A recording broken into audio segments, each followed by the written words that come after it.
God said that it is not good for man to be alone. Marriage is for purpose, assignment, and ensuring that the will of God's kingdom in heaven is realized here on earth.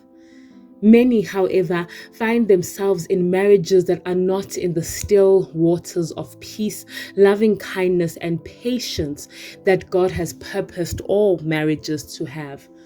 Instead, many kingdom marriages are in turbulent waters where their partners have turned into prayer points instead of being their prayer partners.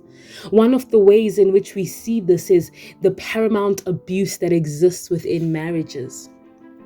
Too many women find themselves married to men that abuse them physically, emotionally, and mentally. And most women need to find a way out of this abuse. And so these prayers in this Marriage Watches October event is dedicated to just that. And so with that, we wish to elaborate on the different kinds of abuse that exist.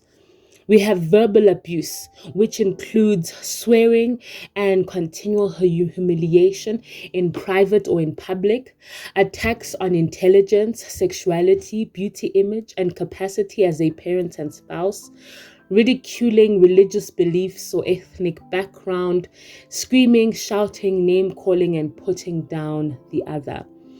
Physical abuse includes direct assault on the body, anything ranging from choking, strangulation, shaking, eye injuries, biting, slapping, pushing, spitting, burning, punching, kicking, and pulling off the hair. Using of weapons, including any and all objects, hurting the children, locking the victim in and out of the house or rooms, forcing the victim to take drugs, not allowing the victim to take medication, food, or medical care, or not allowing the victim to sleep. Psychological abuse includes creating fear through driving dangerously, possession of weapons, angry looks, destroying of properties or valued assets, hurting or killing pets in front of family members, making threats regarding custody of any children, saying that the police and courts will not help, support, or believe the victim, threatening to out the person essentially. Emotional abuse includes blaming the victim for all problems in their relationship, constantly comparing the victim with others to undermine their self-esteem and self-worth, sporadic sulking, withdrawing all interest and engagement, for example, giving your spouse the silent treatment for weeks on end. Also, emotional blackmail and suicidal threats. Social abuse includes isolation from family and friends, such as ongoing rudeness to family and friends to alienate them or limiting your spouse's contact with family and friends. It could be instigating and controlling a move to a location where your spouse has no established social circle or work opportunities. It could be the restriction of the use of phones or a car, or forbidding physically preventing the victim from going out and meeting people. Financial abuse includes forbidding access to bank accounts, providing only a small allowance, not allowing the victim to work or have a job, forcing the victim to sign documents or make false accusations, using all the wages earned by the victim for household expenses, controlling the victim's pension, denying that the victim is entitled to joint property. Sexual abuse includes any form of pressurized or unwanted sex or sexual degradation causing pain during sex. It could be assaulting of the genitals, hurting the victim's private parts. It could be forced sex without prevention against pregnancy or sexually transmitted diseases, or making the victim perform sexual acts unwillingly. This could include taking or distributing explicit photos of the victim without their consent. It could also be criticizing or using sexual degrading insults to the victim. We also have harassment and stalking, which includes following and watching, telephone and online harassment, tracking with global positioning systems, also known as GPS, being intimidating, coming into one's place without the victim's permission. Spiritual or religious abuse includes the use of spiritual or religious beliefs to scare, control, or hurt the victim, stopping you or shaming you from practicing your spiritual or religious beliefs, forcing you or your children to take in spiritual or religious practices when you don't want to, forcing you to raise your children according to spiritual or religious beliefs you don't agree with, and even using religious or spiritual leaders or teachings to force you to stay in a relationship or marriage, or having that as an excuse for their violent and abusive behavior, or stopping you or your children from getting medical help or care, or forcing you to stay or get into a marriage you don't want. We also have reproductive abuse, which comes in the form of forcing or pressurizing you to have unprotected sex, become pregnant, or have an abortion, passing on sexually transmitted diseases that they know that they have, doing things to stop your birth control, such as throwing them away, hiding them away, or stopping you from buying them. It could be your spouse preventing or limiting your access to sexual health services and information, or forcing you to have operations to remove parts of your genitals.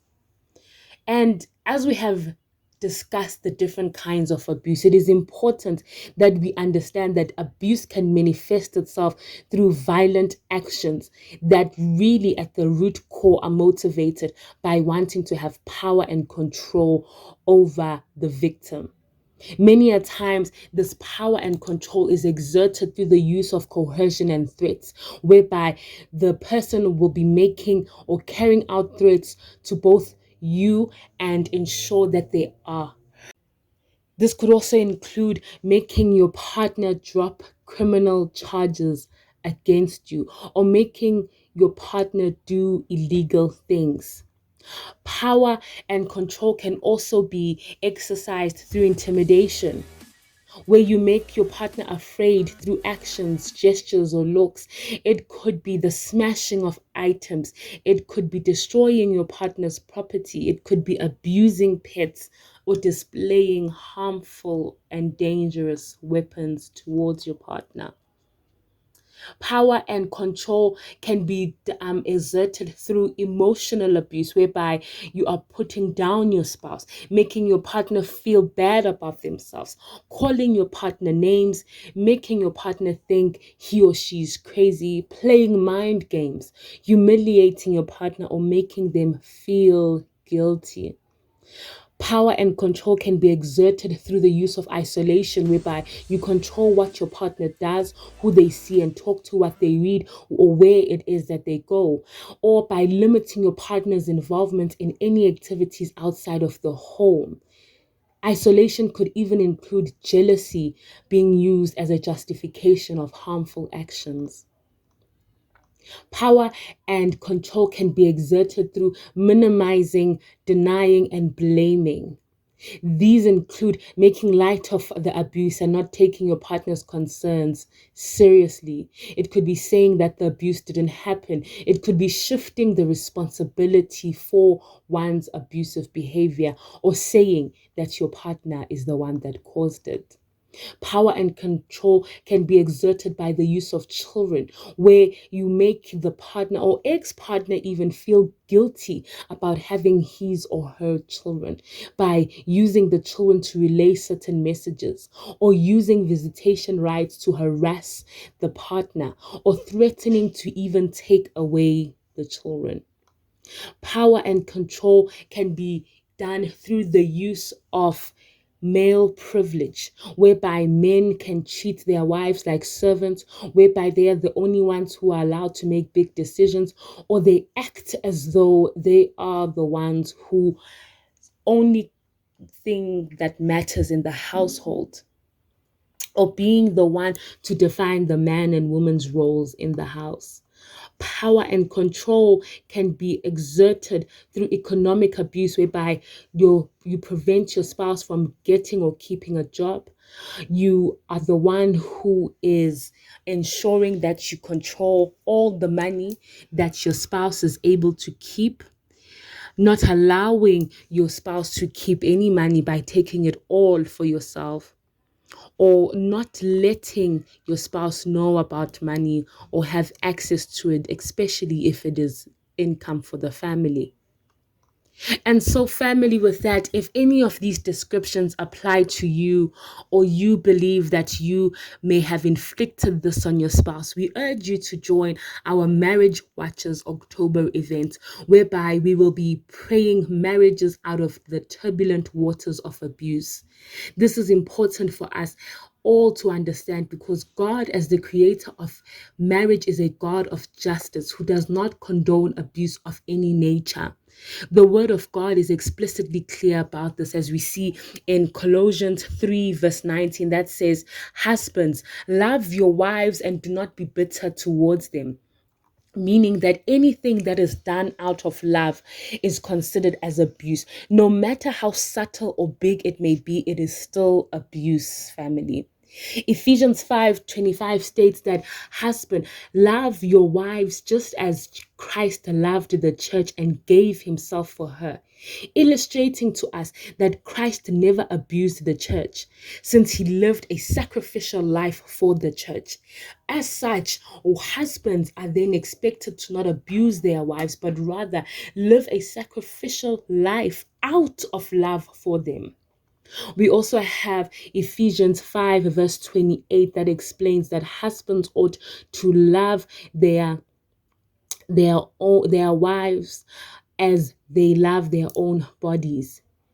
As it goes on to say that he who loves his wife loves himself, thereby making it clear to us that the same way that husbands treat their own bodies in love is the same way that they must treat their wives. We never hear a family about a man getting up to abuse or hit himself, so husbands should not be doing the same to their wives. And finally, 1 Peter 3 verse 7 says, "Husbands, likewise, dwell with them with understanding, giving honor to the wife as to the weaker vessel, and as being heirs together of the grace of life, that your prayers may not be hindered."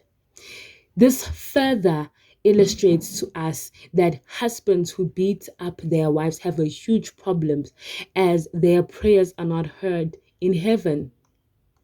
And so, with that, family, Marriage Watchers really is a call to prayer for all married women and men who are desiring marriages for their families and for themselves, to come into the house of the Lord and cry out. This particular theme of this October event will be dealing with all issues related to abuse and ensuring that Christian marriages are able, by the grace of God, to pray their marriages out of the turbulent waters of abuse. We can't wait to have you there, family. Keep following our social media to be updated on the times, as well as the various platforms that you can engage on these prayers for. With that, we await the event that will be happening this Saturday, and we say shalom.